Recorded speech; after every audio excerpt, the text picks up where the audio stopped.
Yea, recording of the full book of Esther.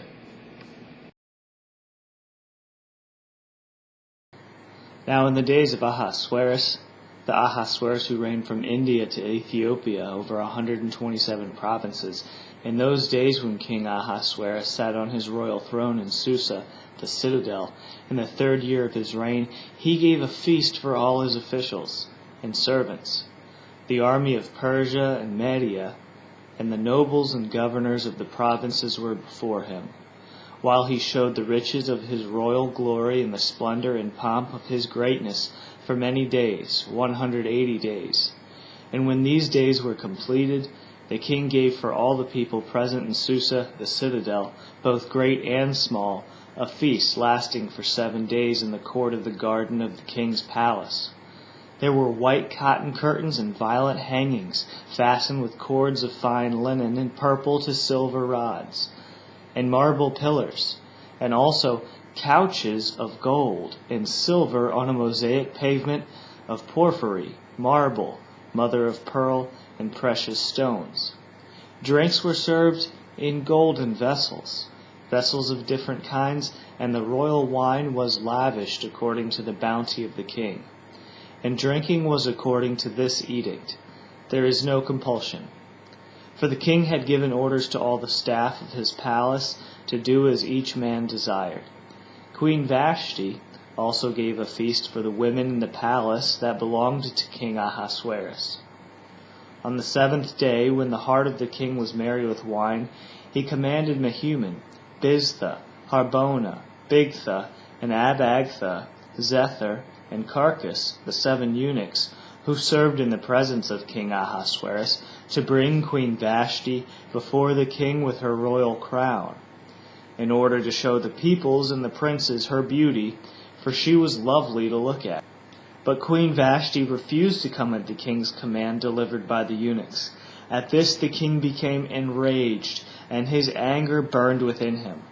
Then the king said to the wise men, who knew the times, for this was the king's procedure toward all who were versed in law and judgment, the men next to him being Karshena, Shethar, Admatha, Tarshish, Merez, Marsena, and Memucan, the 7 princes of Persia and Media, who saw the king's face, and sat first in the kingdom, according to the law, what is to be done to Queen Vashti, because she has not performed the command of King Ahasuerus delivered by the eunuchs? Then Memucan said in presence of the king and all the officials, not only against the king has Queen Vashti done wrong, but also against all the officials and all the peoples who are in all the provinces of King Ahasuerus.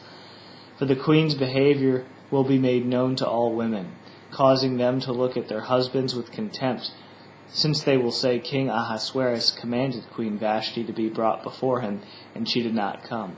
This very day the noble women of Persia and Media, who have heard of the queen's behavior, will say the same to all the king's officials. And there will be contempt and wrath in plenty.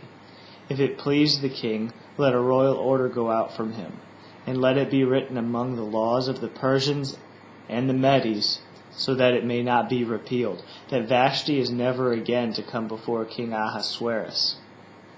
And let the king give her royal position to another who is better than she. So when the decree made by the king is proclaimed throughout all his kingdom, for it is vast, all women will give honor to their husbands, high and low alike. This advice pleased the king and the princes, and the king did as Memucan proposed. He sent letters to all the royal provinces, to every province in its own script, and to every people in its own language, that every man be master in his own household, and speak according to the language of his people.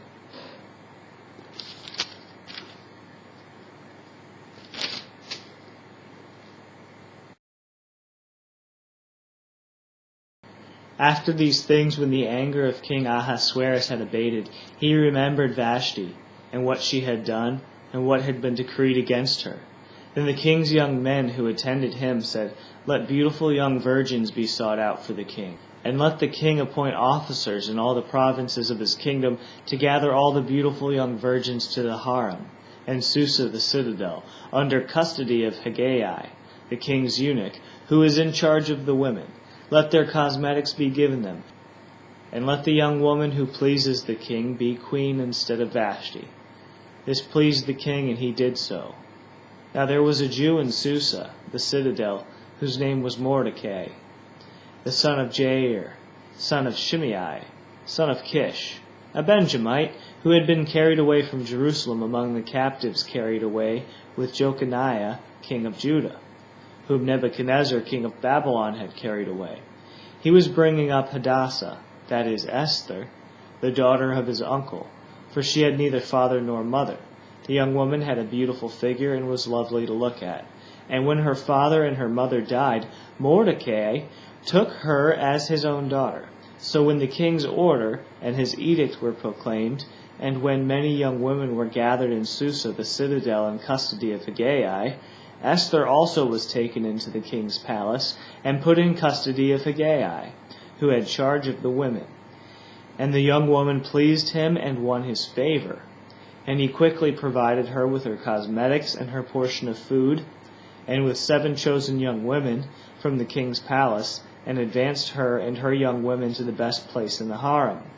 Esther had not made known her people or kindred, for Mordecai had commanded her not to make it known. And every day Mordecai walked in front of the court of the harem to learn how Esther was and what was happening to her.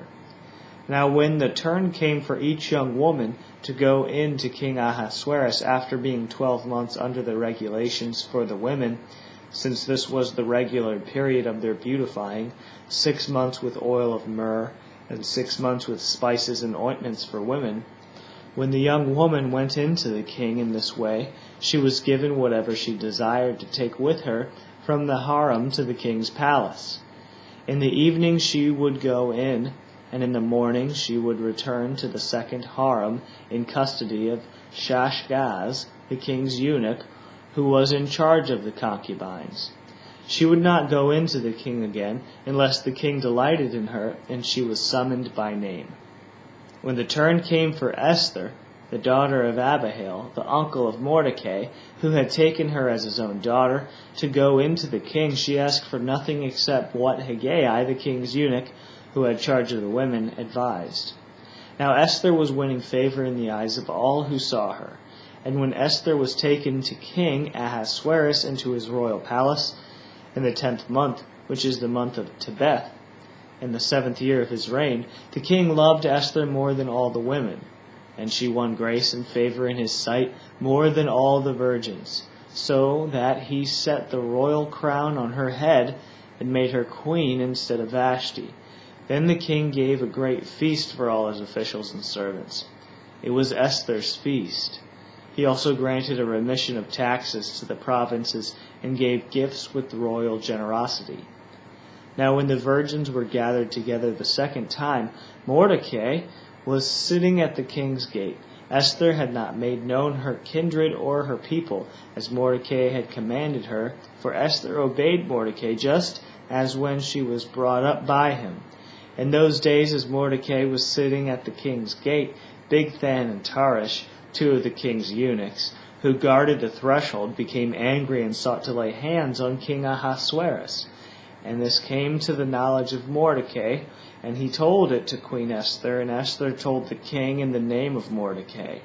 When the affair was investigated and found to be so, the men were both hanged on the gallows.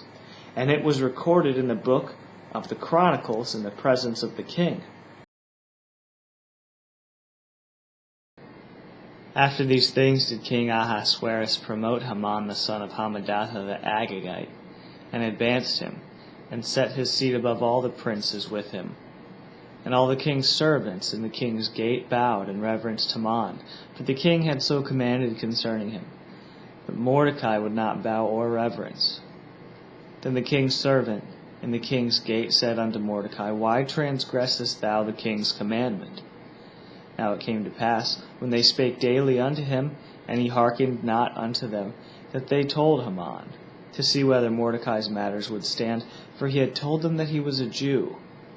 And when Haman saw that Mordecai bowed not, nor did him reverence, Then was Haman full of wrath, and he thought scorn to lay hands on Mordecai alone, for they had shewed him the people of Mordecai. Wherefore Haman sought to destroy all the Jews throughout the whole kingdom of Ahasuerus, the people of Mordecai.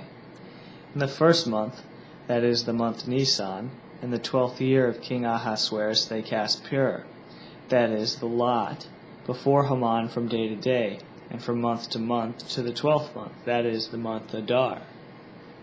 And Haman said unto King Ahasuerus, There is a certain people scattered abroad and dispersed among the people in all the provinces of thy kingdom, and their laws are diverse from all people, neither keep they the king's laws.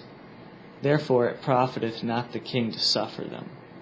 If it please the king, let it be written that they may be destroyed. And I will pay 10,000 talents of silver to the hands of those that have the charge of that business, to bring into the king's treasuries. And the king took his ring from his hand and gave it unto Haman the son of Hammedatha the Agagite, the Jews' enemy. And the king said unto Haman, The silver is given to thee, the people also to do with them as it seemeth good to thee.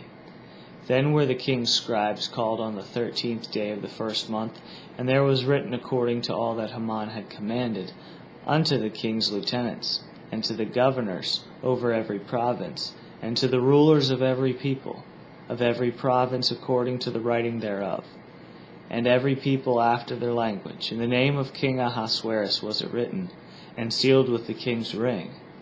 And the letters were sent by posts into all the king's provinces, to destroy, to kill, and to cause to perish all Jews, both young and old, little children and women, in one day, upon the 13th day of the 12th month, that is the month of Adar, and to take the spoil of them for a prey. The copy of the writing for a commandment to be given in every province was published unto all people, that they should be ready against that day. The posts went out, being hastened by the king's commandment, and the decree was given in Shushan, the palace, and the king and Haman sat down to drink, but the city Shushan was perplexed.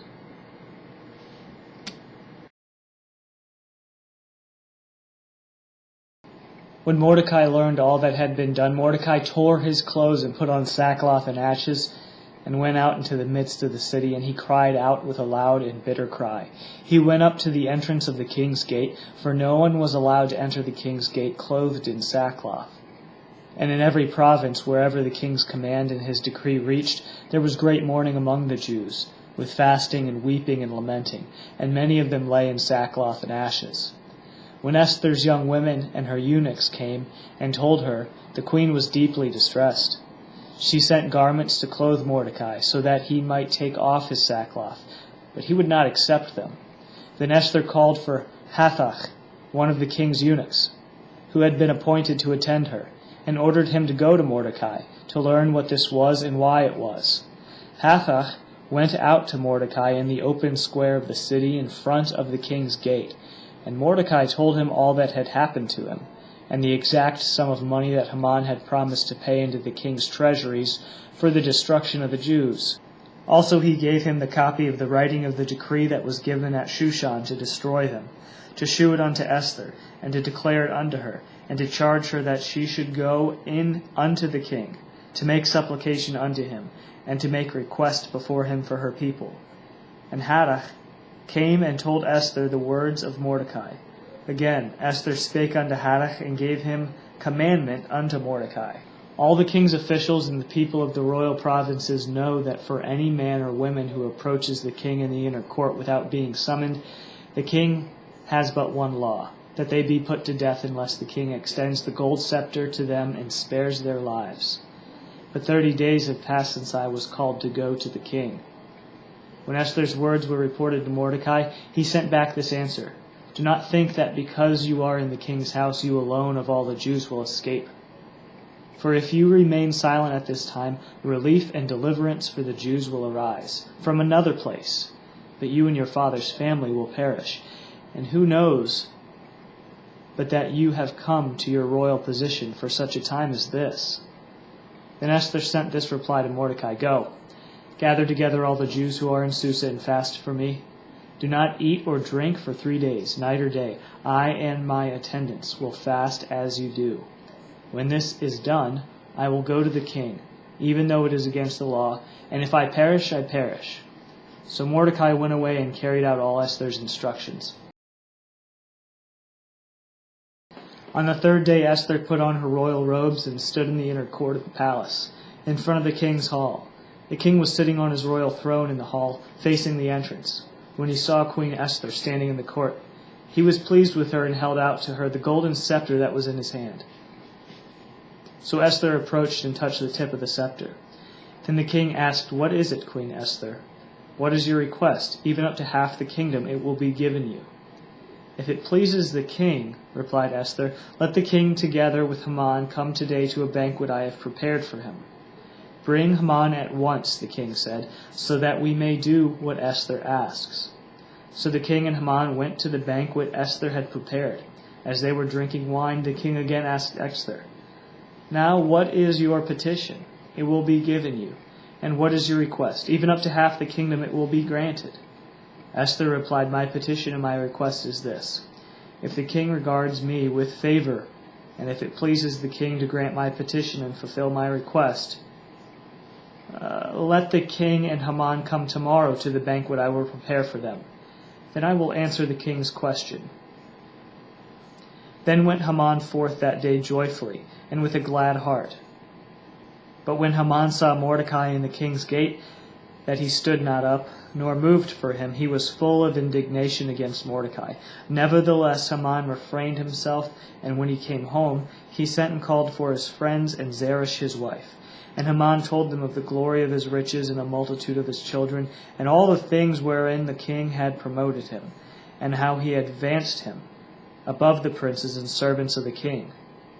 Haman said moreover, "Yet Esther the queen did let no man come in with the king unto the banquet that she had prepared but myself, and tomorrow am I invited unto her also with the king. Yet all this does not satisfy me every time I see Mordecai the Jew sitting at the king's gate." Then Zeresh his wife and all his friends said to him, "Have a gallows 50 cubits high made, and in the morning ask the king to have Mordecai hanged on it. Then go joyfully with the king to the banquet." And the advice pleased Haman, so he had the gallows made. Esther chapter 6. On that night the king could not sleep, and he gave orders to bring the book of memorable deeds, the Chronicles, and they were read before the king. And it was found written that Mordecai had told of Bigthana and Teresh, 2 of the king's chamberlains, the keepers of the door, who sought to lay hand on the king Ahasuerus. And the king said, "What honor and dignity hath been done to Mordecai for this?" Then said the king's servants that ministered unto him, "There is nothing done for him." The king said, "Who is in the court?" Now Haman was come into the outward court of the king's house to speak unto the king to hang Mordecai on the gallows that he had prepared for him. His attendants answered, "Haman is standing in the court." "Bring him in," the king ordered. When Haman entered, the king asked him what should be done for the man the king delights to honor. Now Haman thought to himself, "Who is there that the king would rather honor than me?"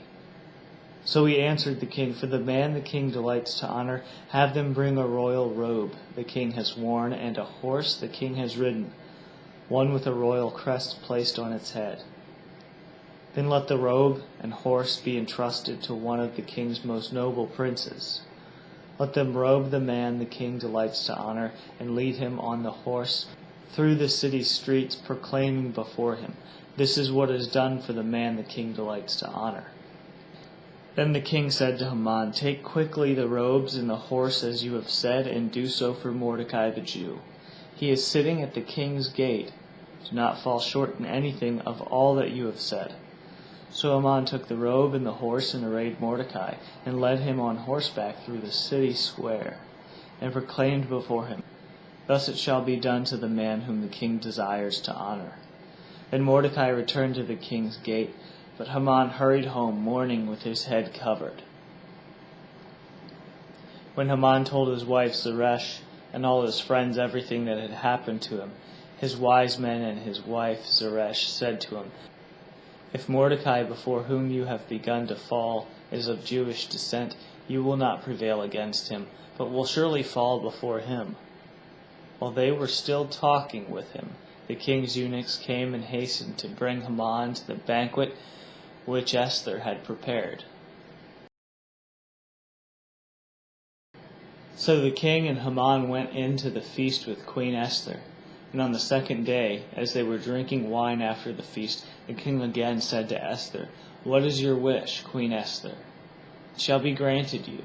And what is your request, even to the half of my kingdom? It shall be fulfilled." Then Queen Esther answered, "If I have found favor in your sight, O king, and if it please the king, let my life be granted me for my wish, and my people for my request. For we are sold, I and my people, to be destroyed, to be slain, and to perish. But if we had been sold for bondmen and bondwomen, I had held my tongue, although the enemy could not countervail the king's damage." Then the king Ahasuerus answered and said unto Esther the queen, "Who is he, and where is he, that durst presume in his heart to do so?" Esther said, "An adversary and enemy, this vile Haman." Then Haman was terrified before the king and queen. The king got up in rage, left his wine, and went out into the palace garden. But Haman, realizing that the king had already decided his fate, stayed behind to beg Queen Esther for his life. Now when the king returned from the palace garden into the place where they were drinking wine, Haman was falling on the couch where Esther was. Then the king said, "Will he even assault the queen with me in the house?" As the word went out of the king's mouth, they covered Haman's face. Then Harbona, one of the eunuchs who were before the king, said, "Behold, indeed, the gallows standing at Haman's house 50 cubits high, which Haman made for Mordecai, who spoke good on behalf of the king." And the king said, "Hang him on it." So they hanged Haman on the gallows which he had prepared for Mordecai, and the king's anger subsided.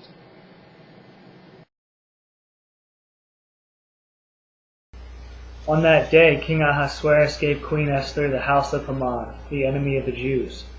And Mordecai came before the king, for Esther had told how he was related to her. So the king took off his signet ring, which he had taken from Haman, and gave it to Mordecai. And Esther appointed Mordecai over the house of Haman. Then Esther spoke again to the king. She fell at his feet and wept and pleaded with him to avert the evil plan of Haman the Agagite, and the plot that he had devised against the Jews. When the king held out the golden scepter to Esther, Esther rose and stood before the king, and she said, "If it please the king, and if I have found favor in his sight, and if the thing seems right before the king, and I am pleasing in his sight, let an order be written to revoke the letters devised by Haman the Agagite, the son of Hammedatha, which he wrote to destroy the Jews who are in all the provinces of the king. For how can I bear to see the calamity that is coming to my people? Or how can I bear to see the destruction of my kindred?" Then King Ahasuerus said to Queen Esther and to Mordecai the Jew, "Behold, I have given Esther the house of Haman, and they have hanged him on the gallows, because he intended to lay hands on the Jews. But you may write as you please with regards to the Jews in the name of the king, and seal it with the king's ring, for an edict written in the name of the king and sealed with the king's ring cannot be revoked." The king's scribes were summoned at that time in the 3rd month, which is the month of Sivan, on the 23rd day, and an edict was written, according to all that Mordecai commanded, concerning the Jews, to the satraps and the governors and the officials of the provinces from India to Ethiopia, 127 provinces, to each province in its own script, and to each people in its own language, and also the Jews in their script and their language. Mordecai wrote in the name of Ahasuerus, sealed the dispatches with the king's signet ring, and sent them by mounted couriers, who rode fast horses, especially bred for the king. The king's edict granted the Jews in every city the right to assemble and protect themselves, to destroy, kill, and annihilate the armed men of any nationality or province who might attack them and their women and children, and to plunder the property of their enemies. The day appointed for the Jews to do this, in all the provinces of Ahasuerus, was the 13th day of the 12th month, the month of Adar. A copy of the text of the edict was to be issued as law in every province and made known to the people of every nationality, so that the Jews would be ready on that day to avenge themselves and their enemies. A copy of the text of the edict was to be issued as law in every province and made known to the people of every nationality, so that the Jews would be ready on that day to avenge themselves on their enemies. The couriers, hastened and impelled by the king's command, went out riding on the royal steeds, and the decree was given out at the citadel in Susa. Then Mordecai went out from the presence of the king in royal robes of blue and white, with a large crown of gold and a garment of fine linen and purple, and the city of Shushan shouted and rejoiced. The Jews had light and gladness and joy and honor. And in every province and in every city, whithersoever the commandment and the decree came, the Jews had joy and gladness, a feast and a good day. And many of the people of the land became Jews, for fear of the Jews fell upon them.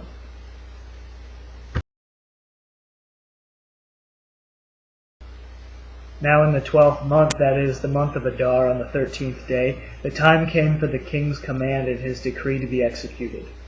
On the day that the enemies of the Jews had hoped to overpower them, the opposite occurred, in that the Jews themselves overpowered those who hated them. The Jews gathered together in their cities throughout all the provinces of King Ahasuerus to lay hands on those who sought their harm. And no one could withstand them, because fear of them fell upon all people. And all the officials of the provinces, the satraps, the governors, and all those doing the king's work helped the Jews, because the fear of Mordecai fell upon them. For Mordecai was great in the king's palace, and his fame spread throughout all the provinces. For this man Mordecai became increasingly prominent. The Jews struck all their enemies with the sword, killing and destroying them, and did as they pleased to those who hated them. In Shushan, the citadel itself, the Jews killed and destroyed 500 men, and also killed Parshandatha, and Dalphon, and Aspatha, and Paratha, and Adaliah, and Aradatha, and Parmashta, and Arsai, and Aridai, and Vaizatha, the 10 sons of Haman, the son of Hammedatha, the enemy of the Jews, but they laid no hand on the plunder. That very day the number of those killed in Shushan the citadel was reported to the king. And the king said to Queen Esther, In Shushan the citadel the Jews have killed and destroyed 500 men, and also the 10 sons of Haman. What then have they done in the rest of the king's provinces? Now what is your wish? It shall be granted you. And what further is your request? It shall be fulfilled. And Esther said, If it please the king, let the Jews who are in Shushan be allowed tomorrow also to do according to this day's edict, and let the 10 sons of Haman be hanged on the gallows. So the king commanded this to be done. A decree was issued in Susa, and the 10 sons of Haman were hanged. The Jews who were in Susa gathered also on the 14th day of the month of Adar, and they killed 300 men in Shushan, but they laid no hands on the plunder. Now the rest of the Jews who were in the king's provinces also gathered to defend their lives, and got relief from their enemies and killed 75,000 of those who hated them. But they laid no hands on the plunder. This was on the 13th day of the month of Adar. And on the 14th day they rested and made that a day of feasting and gladness. But the Jews who were in Susa gathered on the 13th day and on the 14th, and rested on the 15th day, making that a day of feasting and gladness. Therefore the Jews of the villages who live in the rural towns hold the 14th day of the month of Adar as a day of gladness and feasting, as a holiday, and as a day on which they send gifts of food to one another. And Mordecai wrote these things and sent letters unto all the Jews that were in all the provinces of the king Ahasuerus, both nigh and far, to have them celebrate annually the 14th and 15th day of the month of Adar, as the time when the Jews got relief from their enemies, and as the month when their sorrow was turned into joy, and their mourning into a day of celebration. He wrote them to observe the days as days of feasting and joy, and giving presents of food to one another and gifts to the poor. So the Jews agreed to continue the celebration they had begun, doing what Mordecai had written to them. For Haman, son of Hammedatha the Agagite, the enemy of all the Jews, had plotted against the Jews to destroy them, and had cast the pur, that is the lot, for their ruin and destruction. But when it came to the king's attention, he commanded by letter that his wicked scheme which he had devised against the Jews should return on his own head, and that he and his sons should be hanged on the gallows. Therefore they called these days Purim, after the name of Pur, and because of the instructions in this letter, both what they had seen in this regard and what had happened to them. The Jews established and made a custom for themselves and for their descendants, and for all those who allied themselves with them, so that they would not fail to celebrate these 2 days according to their regulation and according to their appointed time annually.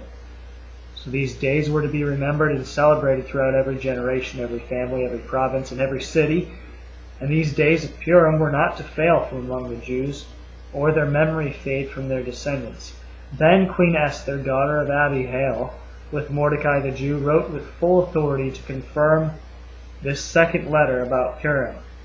He sent letters to all the Jews, to the 127 provinces of the kingdom of Ahasuerus, namely words of peace and truth, to establish these days of Purim at their appointed times, just as Mordecai the Jew and Esther the queen had enjoined them, and as they decreed for themselves and for their seed the matters of the fastings and their cry. And the decree of Esther confirmed these matters of Purim, and it was written in the book. And Ahasuerus laid a tribute upon the land and upon the isles of the sea, and all the acts of his power and of his might, and the declaration of the greatness of Mordecai, whereunto Ahasuerus advanced him. Are they not written in the book of the chronicles of the leaders of Media and Persia? Mordecai the Jew was next to Ahasuerus, and great among the Jews, and accepted of the multitude of his brethren, seeking the wealth of his people, and speaking peace to all his seed.